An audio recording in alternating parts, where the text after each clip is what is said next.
La vérité dérange. Elle blesse ceux qui vivent dans l'illusion. Mais aujourd'hui, Zoviso parle. Écoutez bien. Regardez jusqu'à la dernière seconde. Ils veulent maintenant déployer tout le système de renseignement européen pour venir l'installer véridiquement parlant au Bénin, sur le sol du Bénin. Notamment dans la grande ville du nord qu'on appelle Gogounou. Je sais bien de quoi je parle. Hein. Je ne blague pas. Hein. La grande ville du nord du Bénin qu'on appelle Gogounou, là, qui est à, je crois, ça doit faire 200 km de la ville de Parakou.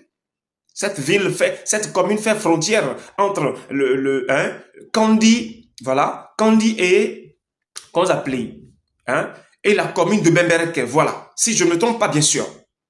Ils veulent installer une puissante base.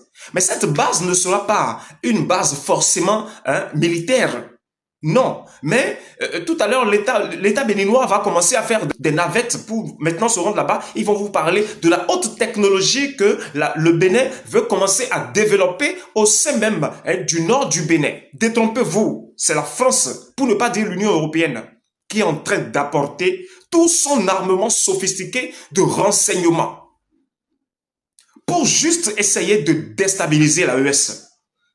Et Patrice Talon a déjà signé 2 documents pour cela. 2 documents, je dis bien, 2 documents Patrice Talon a déjà signé.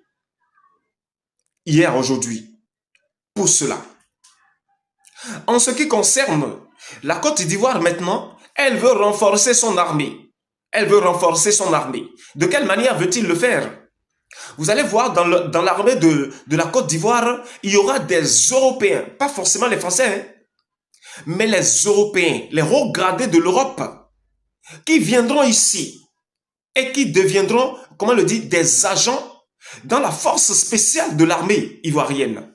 Il y aura des agents, certains agents militaires européens, mais en Europe, là-bas, ceux-là n'ont jamais porté des tenues, des treillis militaires, jamais.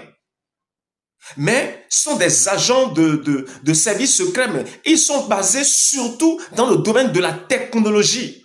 De ceux qui maîtrisent l'ordinateur, ceux qui maîtrisent les outils informatiques, ceux déjà à partir d'ici peuvent déjà traquer loin, peuvent déjà pirater loin. Et ils viendront tous ici. Parmi eux, il y a beaucoup de jeunes de 18 à 27 ans. Beaucoup de jeunes de 18 à 27 ans. Et ils dépassent déjà 2000 individus que l'Union européenne est en train de vouloir dépêcher vers la Côte d'Ivoire. Et ceux-là vont rentrer dans l'armée ivoirienne en tant que citoyens ivoiriens rentrant dans l'armée ivoirienne.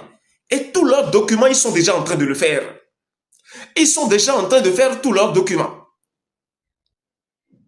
Et c'est par ceux-là maintenant que ils sont en train de planifier en sorte de déstabiliser l'AES